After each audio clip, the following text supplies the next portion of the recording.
Men eshitib juda xursand bo'ldim. 2 karra xursand bo'lganim yangi xalqaro maktab faoliyatini bu yil birinchi marta boshlar ekan. Har bir ustoz o'zini o'quvchisi haqida har oyda 2 marotaba oyning o'rtasida va oyning oxirida hisobot berishadi. Ustozlar ham qo'rqib qolgan. Bu yopilib ketamiz deyapti ustozlar. Nimasi bilan farq qiladiki, hali qaysi xislati, qaysi jihati uchun aynan Toshkentdan Sirdaryoga borib o'qitdi? Hamma fanlarda asosi bilsangiz matematika. Matematikani chuqur o'rgangan bola har qanday fanni tezda chuqur o'rgana oladi o'zi mustaqil. Ustoz ham shart emas. Bugungi kunda ota-onalar orzu qiladi farzandi dunyodagi nufuzli universitetlarning bir talabasi bo'lishini. Dars payti bir-bilan janjallashib ketadigan darajada raqobatlashadi. Tanavusga chiqqandan keyin do'stona o'rtoqlashib yuradi o'sha bolalar. Siz havas qilgan insonlar sizga havas qilsa, siz ham muvaffaqiyatli insonlar safidasiz. School counselor nima degan savolga, school counselor sizda ambassadoringiz maktabdagi. Bu servisni uncha hozir xususiy maktablarning hech qaysida malakalisini topishlik juda ham katta muammo bo'lib turibdi. Boshqalarni 10 tadan 7 tasiga borsam, o'zbek siflari yo'q bizda deb qo'yadi. Mana shu o'zbekcha, inglizcha va ruschani bilgan mutaxassislar qadr birday baland ekanda. Shunday, uchalasi. 2 xil kaliti bor.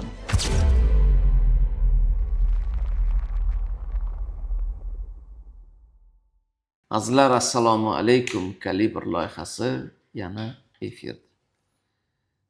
Shaxmatning birinchi 3 qadamida qo'yilgan xato oxirgacha o'z aksini ko'rsatadi deb aytishadi. Bitta xatoni to tuzatmaguncha ancha mashaqqatini ko'p o'yin jarayonida his qilamiz deyshadi mutaxassislar. Agar shu haqida siz ham fikrlarga qo'shiladigan bo'lsangiz, albatta fikringizni izohda qoldirasiz. Nega biz aynan bu so'zni, iborani ishlatdik? Chunki bugun farzandlarimizni kalibri, qarichi, dunyoqarashi uning maktab davridagi birinchi 3 qadamda qo'yilgan xatosi hayotda siz bizga juda qimmatga aylanadi. Biz bugun farzandlarimizni o'qishini, yaxshi insonlarga yaqin yurishini, yaxshi insonlarning farzandi bilan do'st bo'lishini va yaxshi salohiyatli bilim olishini muhimligini anglab boryapmiz. Bugun biz aynan shu mavzuda gaplashamiz. Bugungi ko'rsatuvimiz qahramonlari Rustam aka Bosimov. Rustam Bosimov International School asoschisi hamda shogirdimiz ukamiz Humoyun Nasibqulov. Shu maktabning xalqaro aloqalar bo'limi menejeri. Rustam aka, Humoyun aka, assalomu alaykum. Assalomu alaykum. Men eshitib juda xursand bo'ldim. 2 karra xursand bo'lganim yangi xalqaro maktab faoliyatini bu yil birinchi marta boshlar ekan. Shu haqida keling qisqacha birinchi ma'lumotlarni bersangiz-da, keyin men juda savollarim ko'p. Savol-javob formatida bugungi muloqotimizni davom ettiramiz. Rahmat avvalambor sizga. Maktabimiz ochilish haqida ozgina qisqacha gapirib o'tadigan bo'lsam, o'zim maktab davrida matematik bo'lganman. Xalqaro matematika olimpiadalari, respublika matematika olimpiadalarida yuqori natijalar ko'rsatganim uchun Diplomatiya universitetiga USVAS grant asosida qabul qilinganman, imtihonsiz. Keyin Diplomatiya universitetini bitirgandan keyin endi diplomatiyaga kirishdan maqsad o'sha yoshlikdagi orzu elchi bo'lamiz deganmiz. Lekin baribir ot aylanib o'z qozig'ini topadi deydi. Baribir biz uchun haqiqiy fan ekan bizning yo'nalishimiz. Ta'lim ekan deb yana repetirlikdan boshlaganman. Keyin asta-asta repetirlik faoliyatini rivojlantirgandan keyin, o'quvchilar ko'paygandan keyin o'quv markazi ochganman. Va 2021-yilga kelib o'quv markazi juda yaxshi natijalar bo'lgani uchun tayyorlagan o'quvchilarimiz deyarli 100% oliygohlarga kirardi. Hamda kichkina o'quvchilarimizni 43 tasi Prezident maktabiga kirgandan keyin ota-onalardan ko'plab takliflar tusha boshladi. Xususiy maktab och. U payt Sirdaryoda bittagina xususiy maktab bor edi. Ko'p bolalarimiz sifatsiz ta'lim olyapti. Davlat maktabida o'quvchilar juda ham ko'p, e'tibor bera olmayapti bitta o'quvchida. Bitta ustoz butun bir 30 ta 40 ta bolaga deyarli e'tibor bera olmayapti yetarlicha. Shu bir kamroq sonli qilib olsang, bolalarimiz beramiz dedi. Lekin o'sha payt endi karantindan chiqqan paytlar edi, bilsangiz, o'quv markazlari yopilib qo'yilgandi. Menda maktab ochishga mablag' yo'q edi. Men ota-onalarga aytdim. Mayli, agar ochishni xohlasalaringiz, menga oldindan 1 oylik pulni o'sha ertaga o'qitmoqchi bo'lgan birinchi to'lovni qilingizlar, men o'shanga jihoz olib kelaman, remont qilaman, litsenziyaga topshiraman dedim. Hali litsenziya olmagandik. Keyin ota-onalar o'zlari ishonib, bir oy olduk, bir oylik pulni yig'ib berishdi. Keyin o'sha pulga bitta binoni 3-qavatidan 4 ta xonani olib remont qilib, maktab ochib jihozlab litsenziyaga topshirdik. Litsenziya 15-noyabr kuni chiqqan. O'qish 20-yil. 2021-yil. Ha. Keyin ko'pchilik litsenziyadagilar ham boshqadagilar, "Voy, sen hozir ochma, bekor qilyapsan. O'sha noyabrda o'rtalarida odam yig'olmaysan" dedi. Keyin harakat qilaverak dedimda, keyin ochdik, boyagi ota-onalar bolalarni berdi, o'qitdik. Birinchi kun 20 ta bola kelgan maktabga. 17-noyabr kuni. 4 ta sinf bor, har bir sinfda 5 ta bola o'tiribdi. Keyin ustozlar ham qo'rqib qolgan. Bu yopilib ketadi, ketamiz deyapti-da ustozlar. Cho'chiydi. Keyin lekin boyagida sifat yaxshi bo'ldi. Tezda o'sha yilda o'zida maygacha 160 ta yaqin bola qildik. Hech qanday bir bizlarning professional marketing yo'q edi, sotuv yo'q edi, reklama yo'q edi. San'at marketingdan odam keldi. Keyin asta-asta yuqori sinflarga ham ochdik. Hozir kelib Sirdaryoda maktabimizda 700 dan oshiq o'quvchi o'qiydi. Sirdaryoda ham bor Rustam Bosiyev maktab. Shunday. 700 dan ziyod. 700 dan ziyod o'quvchi o'qiydi. Toshkentda kelishingizni boisi, sababi yoki nima deydi? Asl negiz maqsadlarni ochib bersak. O'zi boyagi Sirdaryoda katta-katta narsalar ko'rsatyapmiz, lekin bu narsa Sirdaryoning ichida qolib ketyapti-da. Ko'p masalan Toshkentda tadbirlarga, yig'ilishlarga kelamiz. Qanaydir e'tibordan chetda qolib ketganini sezasiz. Toshkentda o'zi xususiy maktablar bor, natija ko'rsatgan, ularni asoschilari e'tirof qilinadi, boshqa qilinadi, lekin sizniki Sirdaryo bo'lgani uchun e'tirofchi odamda yana ichida ichki xohish bo'ladi. Xudo xolasa men ham qachon Toshkentni ochaman, xudo xolasa men ham shunaqa e'tiroflarga, ularga sazovor bo'laman, shunaqa katta natijalar ko'rsataman, bulardan-da yuqori natija ko'rsataman degan xohish bo'lardi.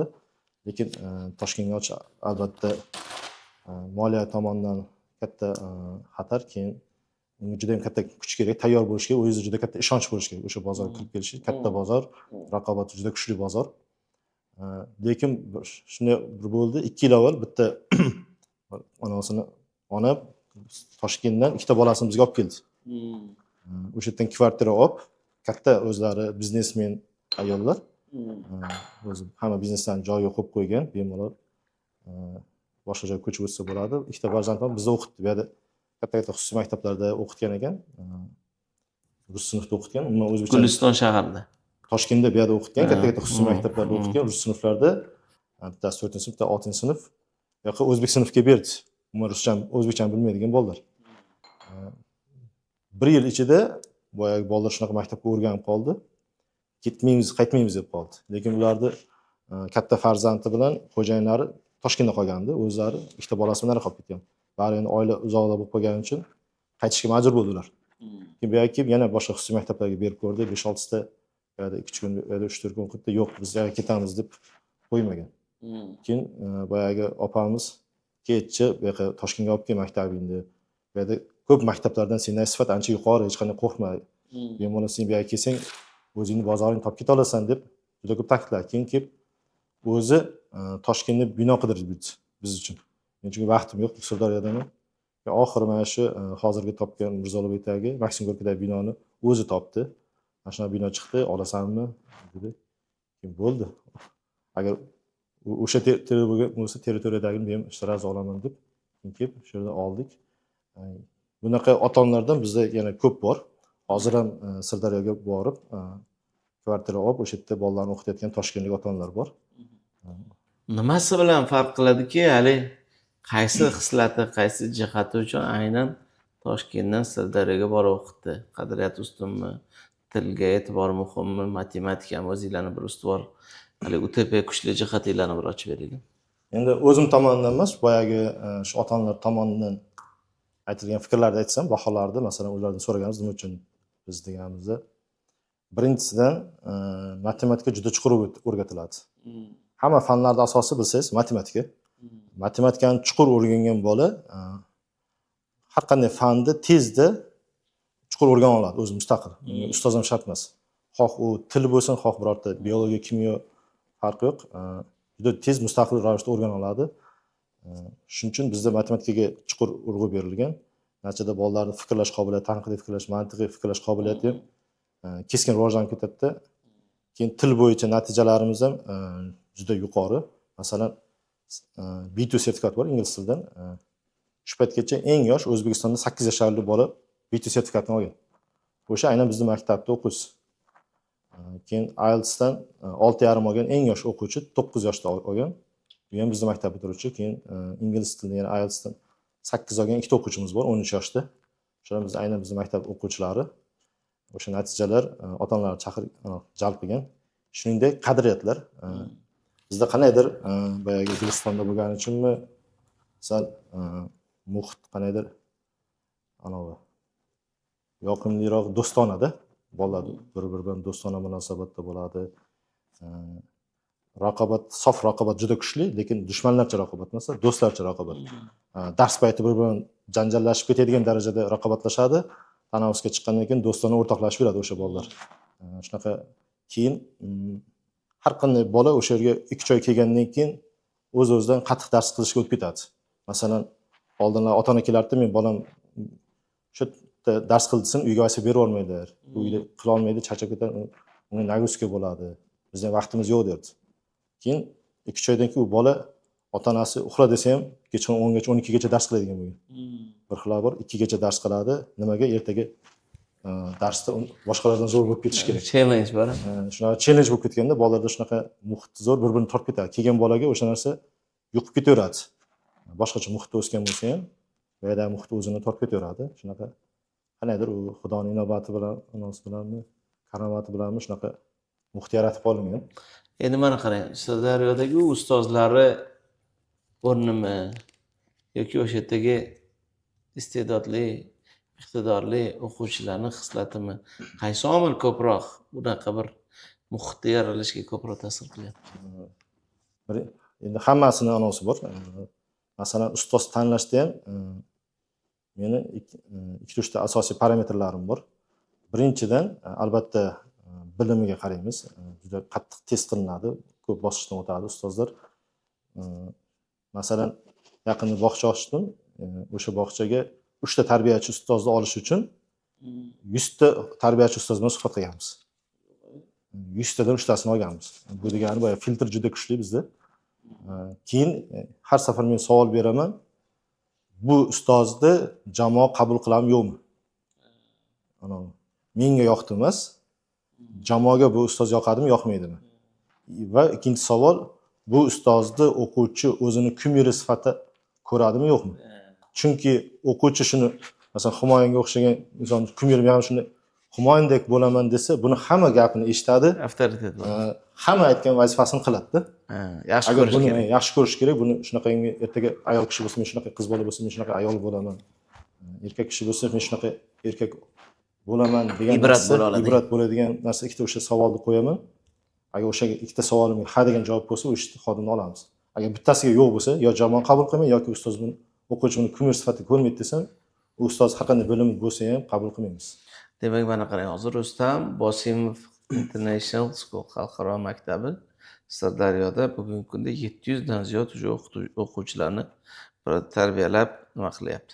Bitiruvchilar ham o'sha yaxshi natijalarga erishadigan davr portfolio davriga keldi. Bugun Rustam Bosimov maktabini bitiruvchilari qaysi natijalarni qo'lga kiritgani bilan maqtana olamiz? O'zi bizda hozirgi bitiruvchilarimiz, o'zi maktab 2021 ochilgan bo'lsa, hali bizga 1-sinfda kelgan o'quvchilar bitirmagan. Hozirgi bitiruvchilarimiz bizga mana 1-2 yil oldin o'sha 10-sinfda, 11-sinfda kelgan o'quvchilarimiz. Bularni hozirgi natijalar, masalan, bu yilgi natijalar endi chiqadi. Lekin oldindan deyarli 90% qaysi o'qishga kirish hal bo'lgandi. Chunki boyagi milliy sertifikatlar bor, boshqa sertifikatlarni oldindan egallab qo'ygan. Bu yil masalan yuridiskiga 100% grant asosida 189 diplomatiya, Westminster, Central Asian University bor, o'shanga kirgan o'quvchilarimiz bor. O'zimizda mahalliy top universitetlar.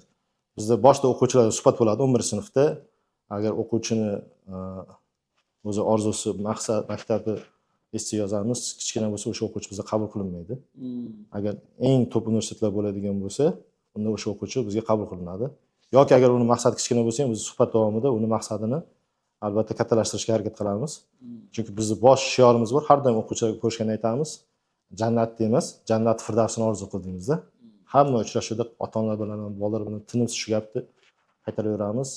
orzu qilganda universitetda emas, diplomda emas, eng zo'r universitet, eng top universitetni orzu qildik biz. Va bu yil yana Xitoydagi universitetlarga 100% grant asosida kirgan o'quvchilarimiz bor, plus stipendiya asosida. Va bu yil yana bitta quvonchli xabar bo'ldi. Apple'da Italiyada akademiyasi bor. O'sha yerga bitta Arslan degan o'quvchimiz Tataristondan kelgan, Kazandan kelgan o'quvchimiz 100% grant yutib oldi. Ham borganda, xudo xohlasa agar borsa, unga yangi MacBook Pro, iPhone'da eng oxirgi versiyasini sovg'a qilib, yana o'qish bitirgandan keyin unga 8000 euro pul mukofoti ham berib oladigan shunaqa grant yutib oldi.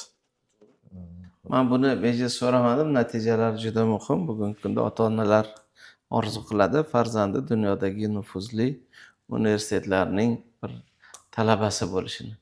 Va bugun farzandlarimiz orzu qiladi dunyodagi nufuzli universitetlarga kirishni.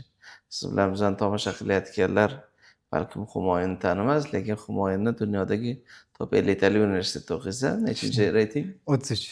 33-reytingda o'qiydigan universitetda bir paytlar men o'zim tanimagan paytimda menga savol berib, nima edi, lagerimiz Ibrat farzandlari lagerida shu eng nufuzli universitetga kirdim, grant berdim, ota-onamiz hali shunga ikkilanib turishdi deganda videoni yoqing, ota-onangizga men murojaat qilaman deganim. Keyin vaqt o'tib Gonkongda Humoyun menga eslatdi borganimda. Biz Gonkongda borib bir yigit bilan tanishmoqchi deyishganda tanishsam, siz sababchi bo'lgansiz men bugun shu yerda o'qishim dedi. Siz havas qilgan insonlar sizga havas qilsa, siz ham muvaffaqiyatli insonlar safidasiz degan gaplarni esladim. Fozilqor akam aytganlar. Demak, bugun shu maktabni xalqaro munosabatlar bo'limi, to'g'rimi? Xalqaro aloqalar bo'limi menejeri sifatida bugun Humoyun shogirdimiz, ukamiz, ustoz Rustam aka Bosimov xalqaro maktabi ochildi Toshkentda. Va shu bo'limda men menejerman deyishdi. Aynan xalqaro aloqalar bo'limini ota-onalar uchun va farzandlar uchun ahamiyatini ochib bersak. Rahmat. Hozirda boya aytib o'tdik, biz o'quvchilar boya diplomatiyaga, yuridическийga, Westminsterga kirishdi deb tashmaga.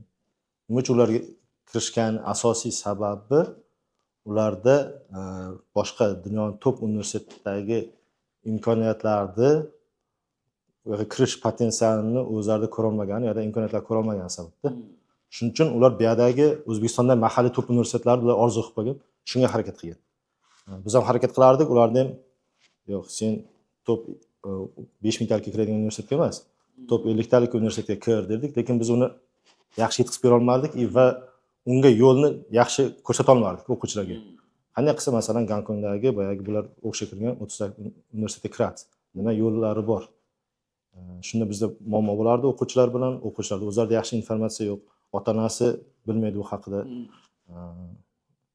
Va bizda yaxshi yetarlicha informatsiya. Keyin bular chiqib qoldi, aprel oyida bu yil chiqib qoldi. Keyin sizda shunaqa muammo bo'layapti ekan, siz shunaqangi top universitetga kirgizmoqchi, lekin shunaqangi odam qidiryapsiz ekan, biz eshitib qoldik. Biz endi izlanib yurdik. Odiljon bilan gaplashdik, Asadbek bilan gaplashdik. Bobur degan yigitlar bilan nima qilsak bo'ladi deb maslahatlashib Toshkentda shu qidirib yurganimiz bu yoqqa eshitib qolibdi-da, o'zi menga aloqa chiqdi. Men aynan shunaqangi top universitetga kirishni xohlaydigan maktab qidiray turdim dedi, o'zlari chiqib qoldi. Keyin natijada darrov bulardagi potensialni ko'rdim, bular bilan juda katta ishlar qilsa bo'ladi. 10-aprel kuni, 8-aprel kuni bular bilan ko'rishib gaplashgan bo'lsak, keyin bular shunday aytib qoldi. 15-aprel kuni Apple akademiyasiga hujjat topshirish tugaydi, bir hafta qoldi. Shunga bolangizni tayyorlasak bo'ladi dedi. Men aytdim, qanday, o'zi bir hafta qoldi dedi. Biz harakat qilamiz dedi. Bir haftada harakat qilib bolalarga e'lon qildik. 3 ta bolamiz topshirdi. Keyin bular bir haftada hujjatlarni tayyorlab, keyin imtihonga o'tdi. Imtihonda bitta bolamiz qanday uydagilari bilan kelisholmagan holatdami, imtihonga kelmadi. Ikkitasi imtihon kelib, u aprel oxirida imtihon bo'ldi. Aprel oxirigacha yana 15 kun imtihonga tayyorladi. Undan ham o'tdi. Keyin suhbatga tayyorladi. Suhbat may oyida bo'ldi. Bittasi suhbatdan o'tdi. Ya'ni 1 oy ichida bitta bolani Apple akademiyasiga kirgizib berdi-da. Bu juda katta natija-da. Endi hali bu ular 11 sinf o'quvchilari edi, bu yil bitiradigan. Endi hozir bu yerda orqada ko'rgan 9-10 sinflar bilan hali 1 yil 2 yili bor-da. Yaxshi ishlasa bo'ladi. Juda katta natijalar ko'rishiga o'zi ishondik. Hozir yaqinda Garvard bitiruvchilari tomonidan Vertex degan programma ochilgan. Ya'ni bunda Garvard bitiruvchilari maktab o'quvchilari bilan birga research tadqiqot ishlari olib boradi. Xuddi ana magistrlar, doktoranturlar qilgandek. O'shaning ikkita o'quvchimiz shu Garvard bitiruvchilari bilan birgalikda research qilish programmasini yutib oldi. 10-sinf bitiruvchilarimiz. Xudo xolasa sentyabrdan birga o'sha Garvardda bitiruvchilar bilan boshlaydi. Bu narsa top universitetga kirishga juda katta portfolio beradi. 100% grant berish ehtimoli katta bo'ladi ularga. Chunki hamma keladi, qara bu o'quvchi Garvard bitiruvchisi bilan birga research qilgan ekan deydi. Undan tavsiyanoma oladi va recommendation oladi. Xudo xolasa bu boshlanish albatta. Hozir 10-sinflarimizdan kamida 10 ta o'quvchini top 50 targa kirishini kutyapmiz bu yilgi. Azizlar, sizlar bilmadim qanchalik ishonish mumkinmi yo'qmi? Bu odamlar bilan ishlab baraka topgan odam bormi, portfoliosi bormi? Endirma ishi o'sha deymiz. Humoyun, Odiljon, yana boshqa do'stlarimiz, ukalarimiz, men shunchalik yaxshi ko'rganmanki, ulardan men qadrli, barakali, qiymat ko'rganman. Mana Humoyun bilan shu yerda kameraning orqasida o'tiribdi. Dunyodagi top 11 reytingda turadigan universitetda meni farzandim o'qiydi. Albatta, bizning ota-ona sifatida faxrimiz, yutug'imiz shu bolalarimiz dunyodagi eng nufuzli universitetda o'qishiga sababchi bo'lgan talantlar. Yosh katta odamlarimiz shu hali universitetda o'qib yurgan paytda shu formulasini biladigan, yechimini biladigan, motivation letterdan tortib, upakovkasidan tortib, boshqadan tortib o'sha yo'lini biladigan yigitlar bugungi kunda bu farzandlarimiz bizani kamida $200 ming pulimiz tejaydigan grantlar dasturida o'qishiga va shu bilan bir qatorda shu yigitlar bilan bitta shaharda, bitta bordi keldi o'qishda biz o'zimiz juda qiymatini ko'rdik. O'zbekiston Respublikasi Qurilish va Kommunal xo'jaligi vazirligining rasmiy ma'lumotlariga ko'ra, 2024-yilning dastlabki 11 oyi mobaynida qurilish me'yorlarini buzish bilan bog'liq qariyb 9000 ta holat aniqlangan. Natijada 4000 dan ortiq obyektning qurilishi to'xtatilgan. So'nggi 3 yil ichida esa taxminan 1500 ta obyekt buzib tashlangan. Siz uyingiz xavfsiz ekanligiga ishonchingiz komilmi?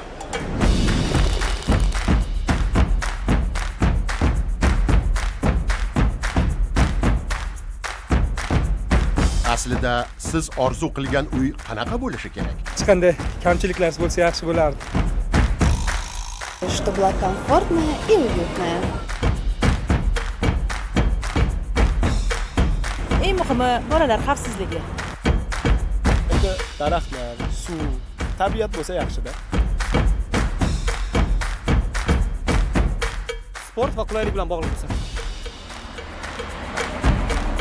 Ko'prosdan qilib bersa yaxshi bo'lardi.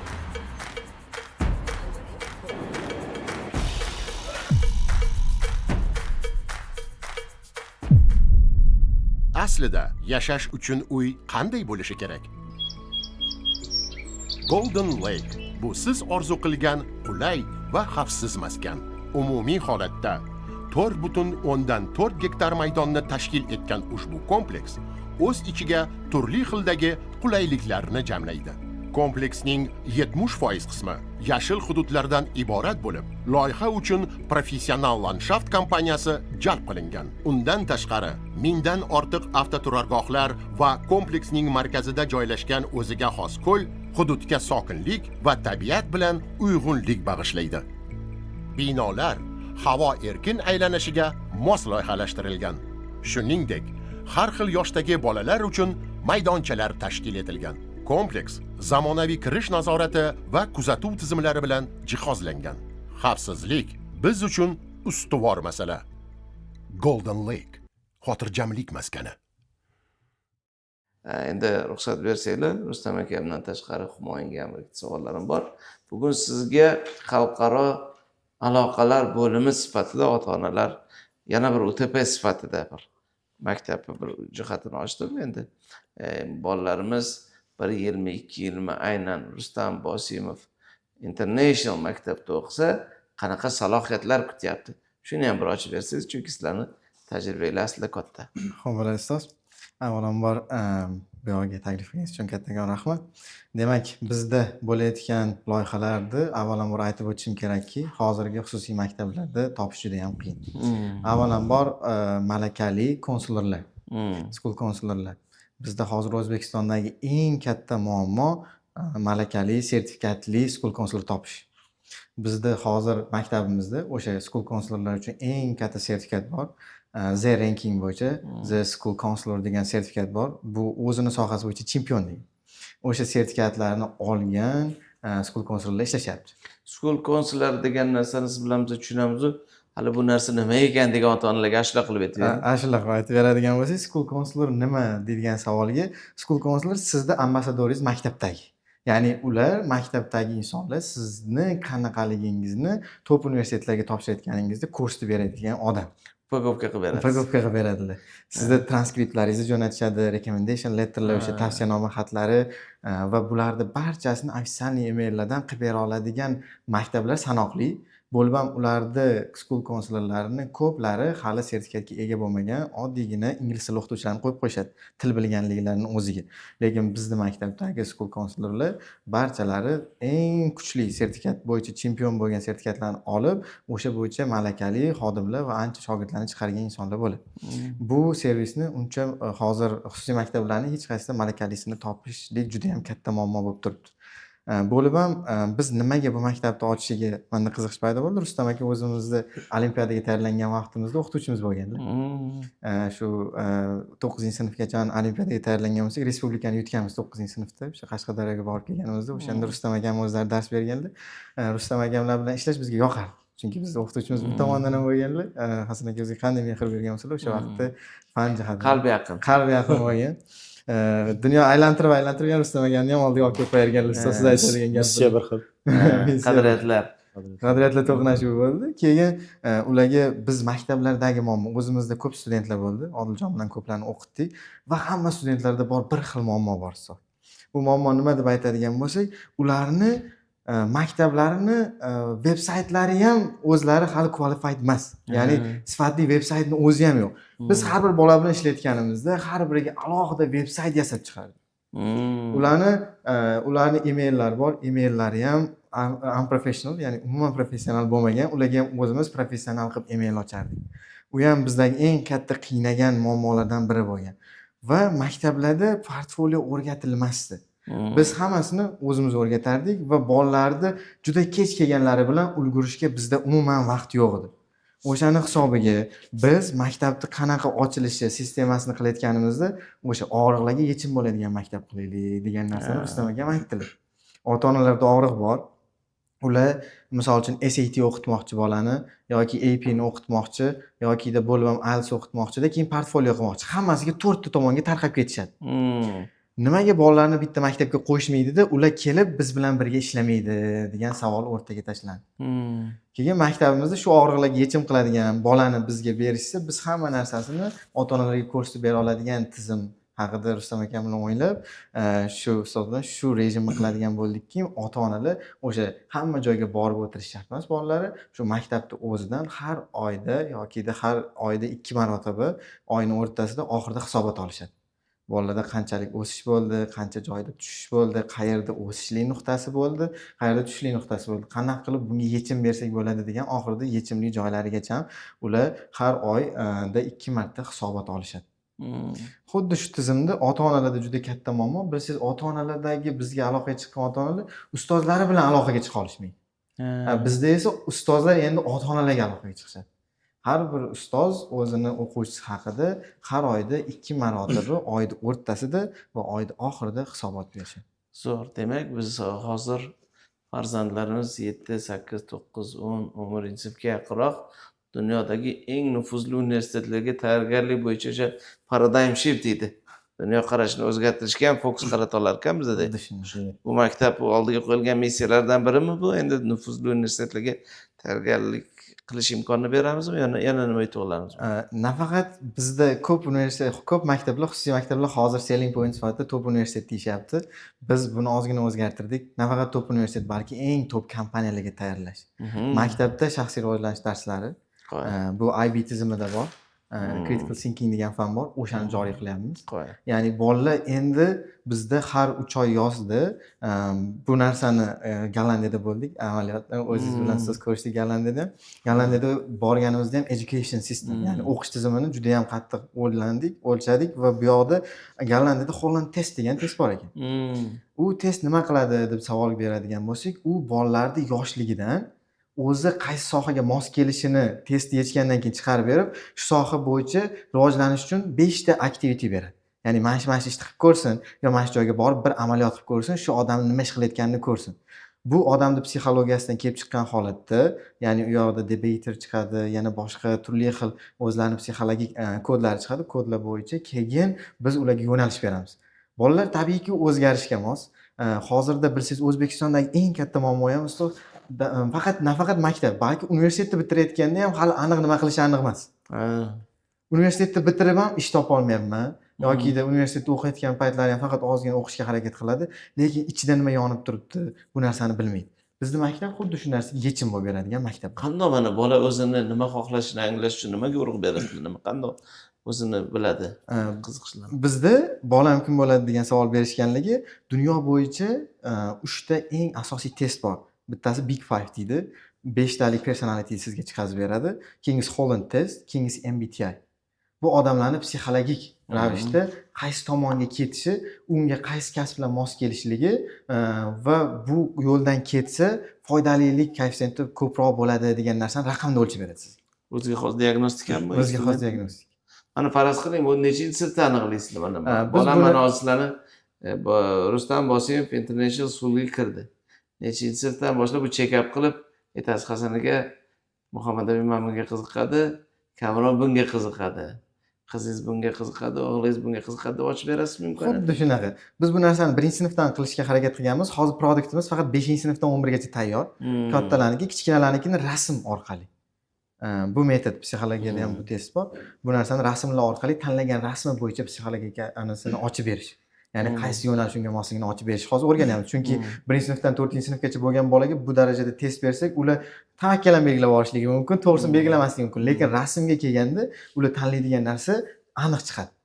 O'shaning uchun hozir boshlang'ich sinflarga qilyapmiz, lekin hozirgi produktimiz 5-sinfdan 11-sinfgacha ham tayyor. Zo'r. Demak, mana men hozir zo'r narsani his qildim. Toshkentdagi Rustam Bosimov xalqaro maktabi. Biz borib farzandimizni check-up qilsak, u check-up qilish deymizda, endi o'sha test qancha vaqt oladi? Siz kirganingizda yarim soatlik test, bolaning o'ziniki. Hozir biz ota-onanikini ham qo'shamiz. Bola yechayotganda parallelni ota-ona nima xohishini ham bilmoqchimiz. Menga qiziq, mana hozir Kamron o'g'lim 8-sinf tugatdi. Borsam yarim soatda test qilib bera olasiz. Yarim soat. Keyin menga siz tavsiya berasiz. Tavsiya beraman. Va shundan keyin men Kamron o'g'limni nima qilsam Rustam Bosimov maktabida o'qitishim kerak degan savolimga javob topaman. Xuddi shunday. Siz aytasiz, Hasan aka, mana Kamron o'g'lingizni olib keling. Test qilib beraman. Keyin Kamronni men bu yerda imkoniyati bor, yo qiziqishi bor, salohiyati bor deb ochib javob chiqishiga qancha vaqt ketadi? Uni chiqarib berish avtomatik. Bizda uni erlashtirilgan tizimdamiz. Shunday kompyuterlarga o'tiramiz. Ustoz, u narsani qilib olganingizdan keyin bizga sizning ham fikringiz muhim. Kamron bu yoqda o'zining testini ishlaydi. Kamronda ikkita test bo'ladi. Bittasi ilmiy test. Bu 30 minut vaqtini oladi. Unisida ingliz tili, matematika, IQ. Va yana bitta testimiz bor, u personality test. U o'zini dunyoqarashi qanaqaligi, nimalarga qiziqishligini ochib beradigan biz o'sha Big 5, Holland test, MBTI mix qilgan holatda tuzilgan, o'zbekchalashtirilgan, ozgina qadriyatlarimizga mos qilingan versiyasi. O'sha narsani qilgan holatda Kamron ikkita test ishlaydi. Siz bu yoqda siz bilan biz yarim soat suhbat qilamiz. Bunda biz sizdan so'raladigan savollarimizda listi bor. Ya'ni siz bolangizni yoshligidan kim bo'lishini xohlagansiz. Onalarini kim bo'lishini xohlagan. Siz shu vaqtgacha undagi eng ko'rgan yutug'ingiz, undagi nimaga potensial bor deb o'ylaysiz. Ota-ona versiyasi ham chiqadi. Siz bilan kelgan oxirida bizda ko'p bolalar ota-onasiga men shu kasbga ketaman desa, ko'p ota-onalar qarshilik qilishyapti ustoz. Hozir bu kasb senda ko'p pul ola olmaysan, lekin o'zingiz aytasiz har safar agar nimanidir masteri bo'lsang, eng ko'pini topishing muammo emas deb. biz unda ota-ona bilan bolani bog'laydigan metod qilyapmiz. Sizlar независимый ekspertiza sifatida tavsiya berasizlar. Xuddi shunaqa. Ota bizda keys bo'lsa biologiyani yaxshi ko'rishligi mumkin. Bu yoqda qiz matematikani yaxshi ko'rishligi mumkin. Bizda qiz borib otaga ayta olmaydiki, men yo'q biologiya o'qimayman deb. Qizi doktor bo'lishini xohlashadi, biologiya o'qishni xohlashadi. Biz ularga yechim beramiz. Hozir bizda majorlar chiqqan, interdisciplinary degan majorlar bor. Bunda top universitetlar hammasida access berilgan. Interdisciplinary major nima qiladi degan bo'lsangiz, turli xil qiziqishlardan bitta major yig'ib berishlik. Misol uchun, bular doktor bo'lishini, biologiya o'qishini xohlashsa, bular matematika o'qisa, biz biotechnology o'qing degan maslahat beramiz. O'rtasi. Biologiya faqatgina injineringga bog'langan. Bolani qiziqishlarini kashf qilayotganda bunda ota ham rozi, ota ham xursand, o'zlari biologiya o'qiydi degan narsani qilishyapti. Qiz ham roziki, bu yoqda men matematikani kuchli rivojlantiraman degan narsani aytishyapti. Zo'r. Rustam aka, menda sizga savol. Endi baribir sen meni ishontir muhabbatingga degan narsa bor-da, ota-onalar hozir bir-biridan endi albatta bugun 1 soat yoki 2 soat suhbatda sizni maktab oldida qo'ygan, ota-onalar oldida qo'ygan, farzandlar oldida qo'ygan katta videolaringizni vaqt bilan buni ko'pchilik his qiladi, ko'radi-yu, lekin birinchi yilda bolam haqiqatdan ham sizni maktabingizda o'qishida nima yutaman, nima yutqizaman. Bu talantlar, ustozlar qatdan jalb qilasiz. Yangi maktab, bugungi kunda raqobat katta. Bu joyni ham bir ochib ketaylik. Siz Sirdaryodan olib kelinadimi yaxshi mutaxassislar yo bu yoqdagi yaxshi mutaxassislar jalb qilinadimi? Zo'r savol bo'ldi. Bu yerdagi tizimlar xuddi Sirdaryoga o'xshagan kuchli tizim bo'lishi uchun albatta Sirdaryoda mutaxassislar kerak bo'ladi. Chunki bu yerga yuqtirish kerak ular. Shuning uchun har bir yo'nalish bo'yicha bittadan mutaxassis olib kelyapmiz. Boshlang'ich sinfda, masalan, rus sinfiga, o'zbek sinfiga, ingliz tili bo'yicha har bir onadan olib kelyapmizda, bular shu yerga kelib yuqtiruvchilar bo'ladi, matematiklar. Ya'ni bu yerda tizim bizda qanday bo'lganini bu yerda ustozlarga o'rgatadi, namuna bo'lib ko'rsatib beradi. Va hozirda endi hamma kadrlar 100% olib kela olmaydi, chunki u yerda ham kadr qolish kerak albatta. Lekin bu yerdan hozirda saralash davom etyapti. Ustozlar tanlaganlarimiz ham bor, ayrim joylarga vakansiyalar ham bor. Tanlov qanday bo'lyapti? Boya aytib o'tgandek, birinchi navbatda ingliz ustozlari kamida IELTS 8 darajasi bilim bo'yicha va ular har biri bilan kamida bizda 4 ta mutaxassis suhbat qiladi. Chunki bitta men o'zim suhbat qilib, men unga noto'g'ri baho berib qo'yishim mumkin-da. Qaysi tomoniga yoqib qolib shuni olib olish mumkin. Lekin bu qatnashadi. Yana akademik direktorimiz bor, ingliz tili bo'yicha HR'imiz bor. Hamma tomondan qarab, hamma o'zining bahosini beradi. Ustozga. 4 tomon ham ijobiy baho bersa, bu holda undan keyin demo dars bo'ladi. Demo darsda ham kamida 4 ta 5 ta rahbar, menejer, ustozlar, o'sha Sirdaryodan kelgan ustozlarimiz o'tirib shu hozir kelyapti. Masalan, ertaga uchrashuv bormi, ingliz ustozi demo test bilan. Sirdaryodan обязательно bitta ingliz ustozini olib kelyapmiz. Uni darsini ko'r, bitta bizga o'ta oladi. Keyin hozir bu yerda ustozlar ko'p hozir kelyapti. Masalan, boshlang'ich sinf ustozlari 4-sinflarga dars o'tganman bunaqa deydi.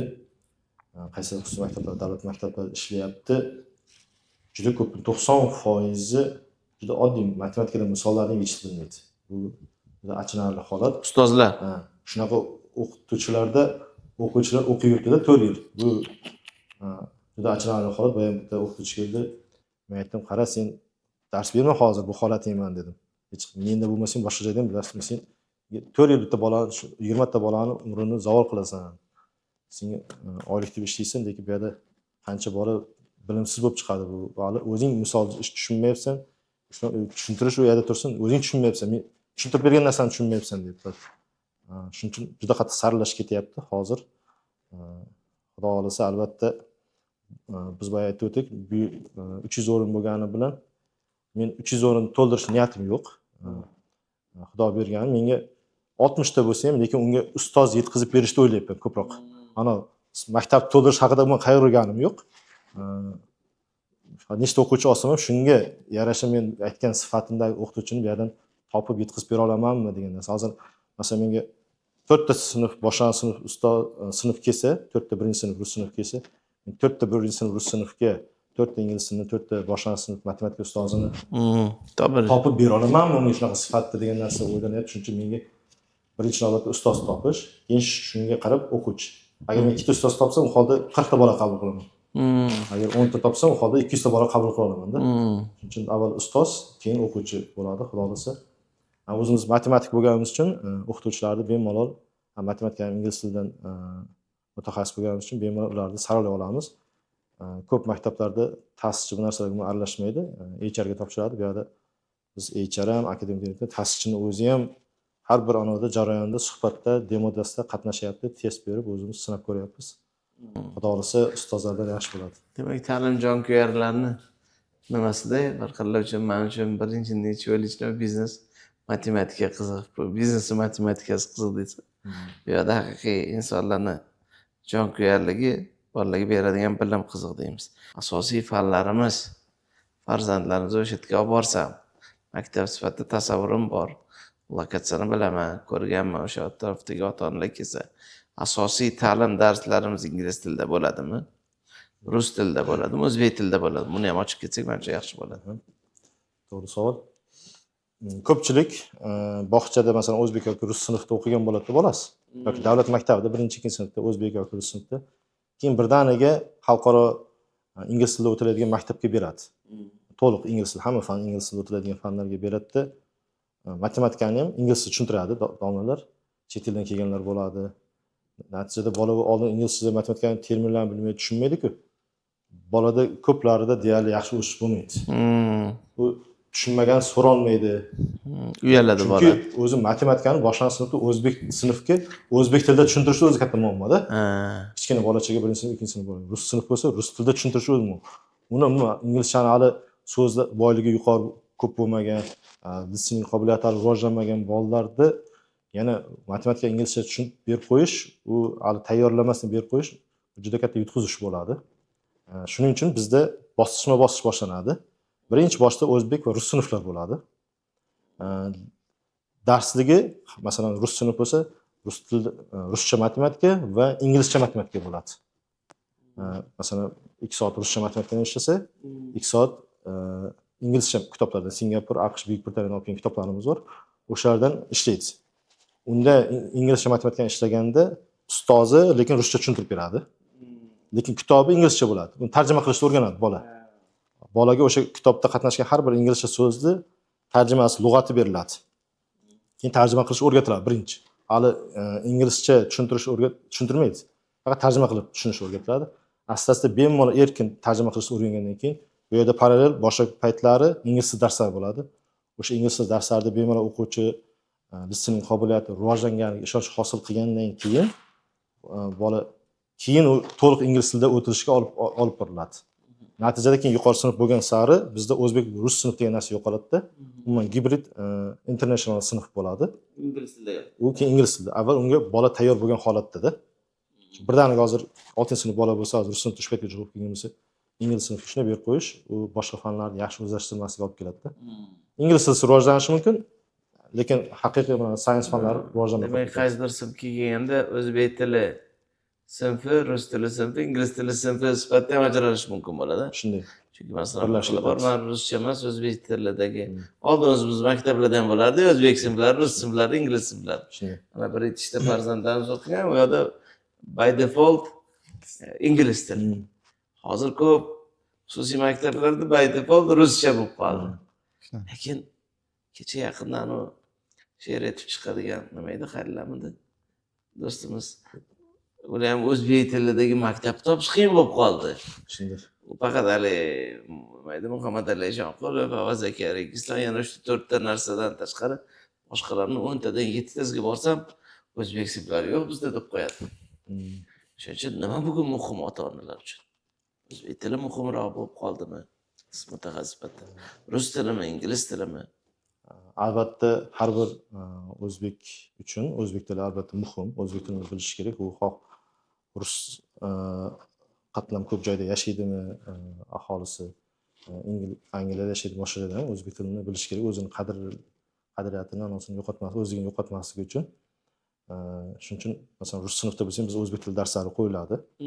Ingliz sinf bo'lsa o'zbek tili darslari qo'yiladi, o'zbek tilini yo'qotmasligi uchun.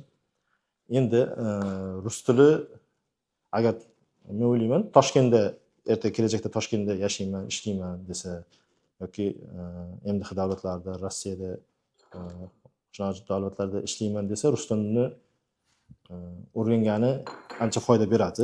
Xalqaro Kerak. bozorlarga ham chiqadi.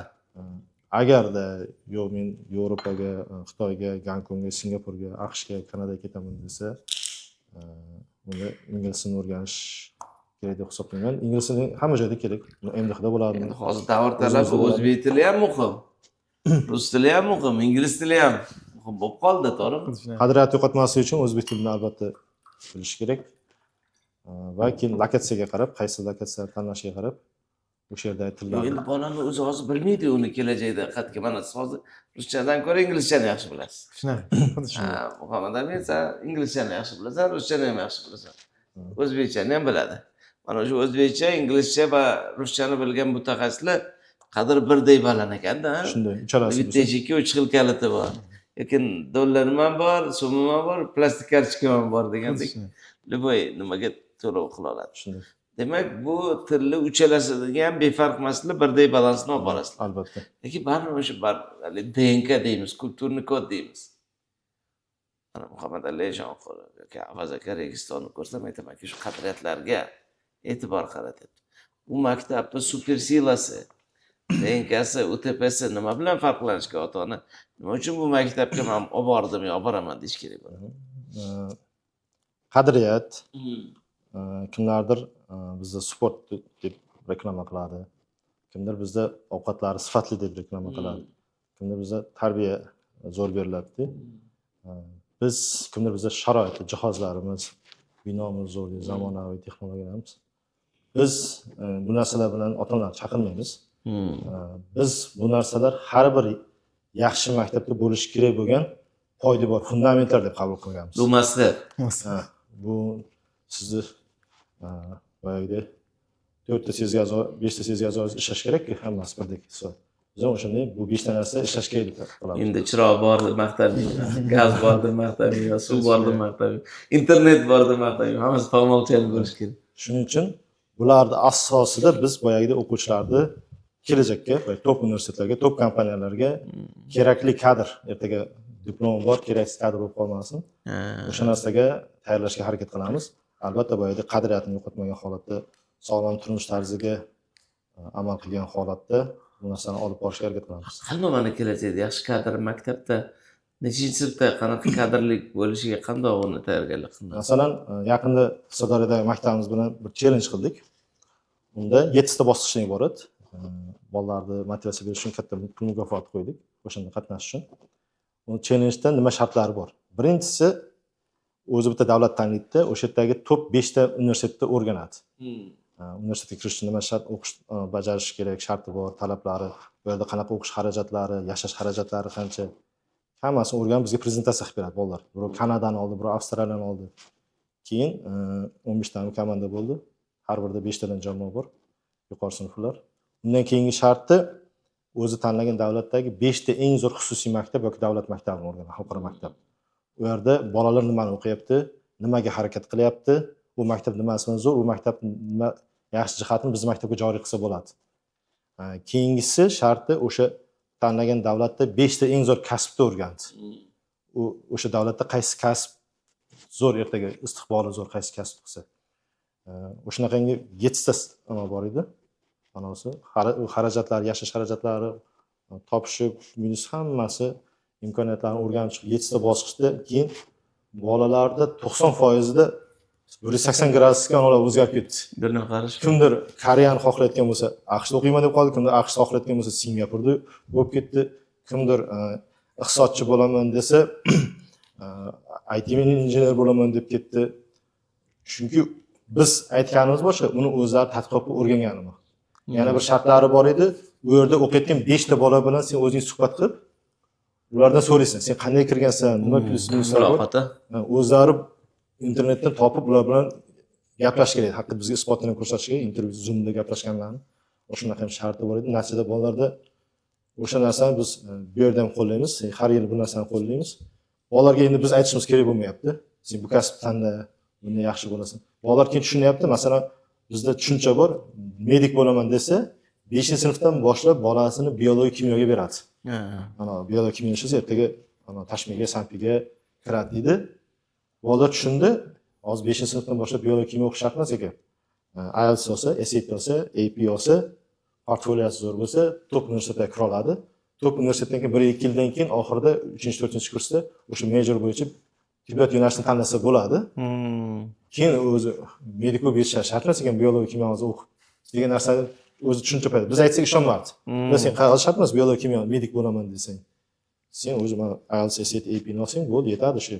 Keyin medik bo'lish keyin tanlayverasan. Bu yerda Amerikada shunaqada, masalan, maktab bolasi sirasi darrov anoni tanlamaydi kasbga. Chunki o'rta universitetdan keyin yoshi kattaygandan keyin qiziqishlari o'zgarishi mumkin-da.